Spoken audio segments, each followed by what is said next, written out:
Want more calls for your excavation, land clearing, or demolition business? One of the easiest things you can do is to make some improvements on your Google map listing. I'm going to show you 3 easy things that you can do on your own right now, and a little bit of maintenance work you can do to keep moving the needle, keep getting that phone ringing. Let's go. All right, let me get into the 3 things that you could do right now to improve your rankings and your ability to be found so that you can get more calls on Google through your local map. Let's get into the first one. Let's open up this one right here. So first thing I want to talk about is the primary and secondary categories. So a lot of times what business owners will do is they will sign up for a Google map listing. It's free, right? It takes 5 minutes to fill it out. They'll put their name, they'll put their address, or at least their service area, and their phone number. And that's about it. And they might pick a category or whatever. And that's it. And there's so much more stuff that you could be filling out, but that you don't because of just don't know what to put or just feel lazy or whatever, and just feel like, hey, now that it's up, people can find me. Well, we're going to get into some things to help you actually get found. So the first thing, after assuming that you've got the map listing verified and that all the basic stuff is there, first thing you really want to look at is going to be this category. So this client of ours right here has it set as forestry service. And let me hit the edit profile button and go over here. You can see you have the option of picking any kind of category you want. And you have the power to connect a couple of other secondary categories. So why it matters. This primary category carries a lot of weight on Google in search. And I've seen guys who, like this, do forestry mulching, but put plumbing on there, or put, I don't know, some other random business they used to be in.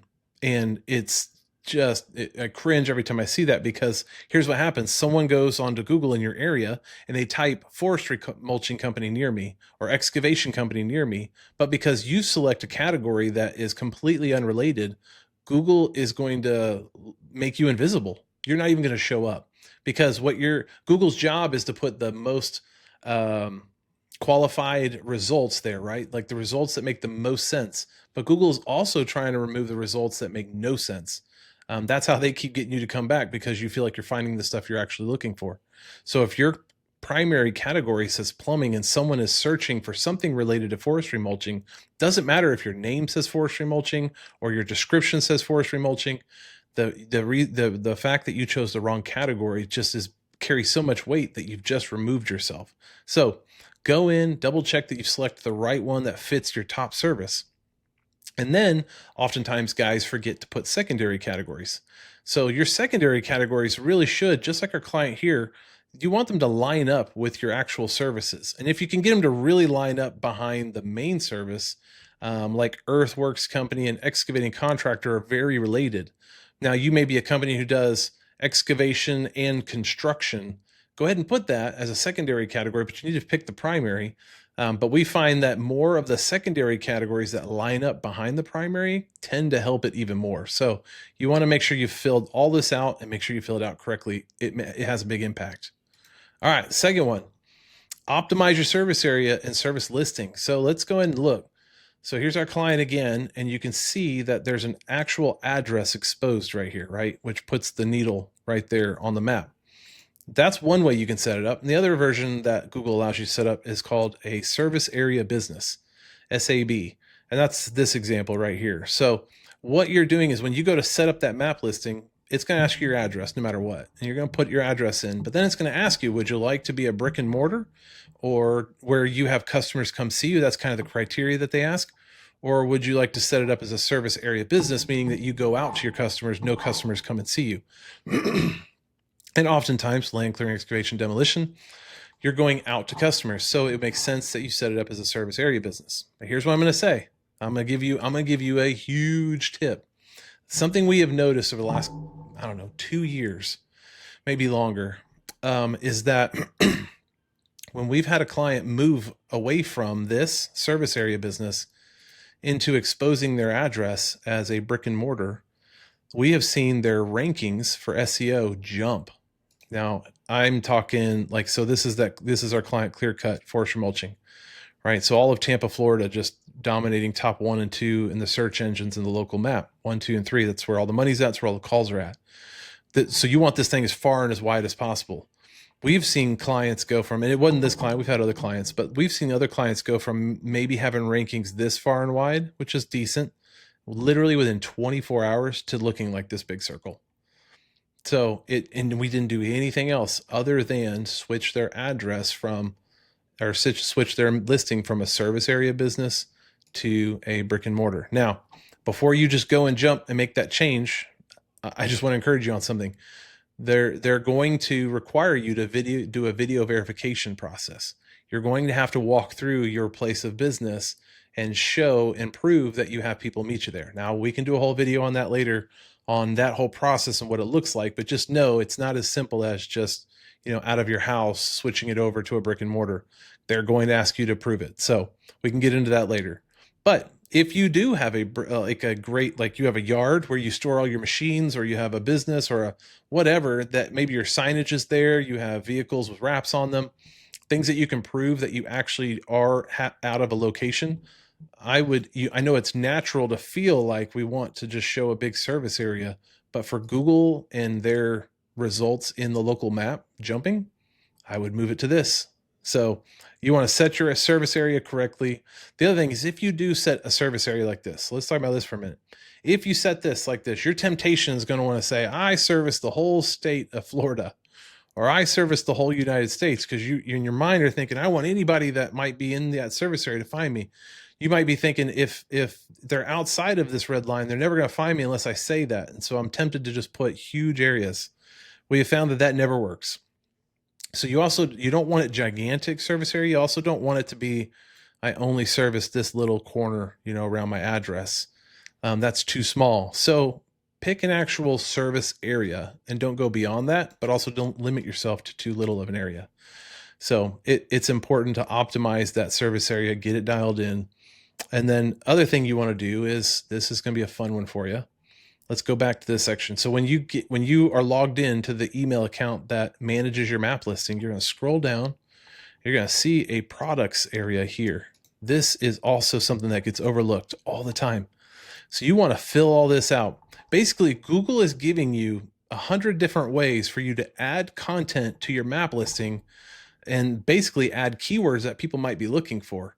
But oftentimes we just don't think about filling that stuff out because we just think it's pointless, but this really does help. So I would say that you should take your top keyword, whether you're a land clearing company or excavation company, whatever your top keyword is, and your top location, and start utilizing that as your service pages. And then they allow you to write all of this content. Make it organic. Don't just stuff it with keywords, but make sure to add in some of your keywords that you want to get found for, and fill out every single one of your service and product pages. So land clearing, stump grinding, forestry mulching, tree removal, bush hogging, brush clearing, lot clearing. If you do excavation, if you do whatever, like keep filling out every single one of the services that you offer. Make sure there's a page and that you've got the top keyword in there, top location, and then fill out all the description. You're basically feeding Google all the content it wants to see to determine if you are the authority on those keywords. So if you do pond building, if you do stump grinding, if you do rock crushing, like even these second or tertiary services that you may offer, you put it in there. It literally could be the difference between you getting found for that keyword or not. So add it in. So more specific services, why it matters is that you get more specific services equals more ways for you to rank when customers are searching. So first one was fix your category. Second one is optimize your service area and your service list, your products. The third one is add photos and regular posts. So you get this photo section here. Make sure you're adding in video, photo. All right, look at all these photos in here. Google loves when you're adding fresh stuff. Google, one of our like phrases we say all the time is Google loves themselves. They love when you use their products. They love when you use YouTube. They love when you use videos. They love when you add photos. They love when you're updating their map listing. So many guys just set it and forget it, but Google actually likes when you're adding fresh content. So you want to do that. The other thing you can do is there's a little social section. Google's terrible with social, but they tried. There's this little social section where you can add posts, social posts. Let's just click on one.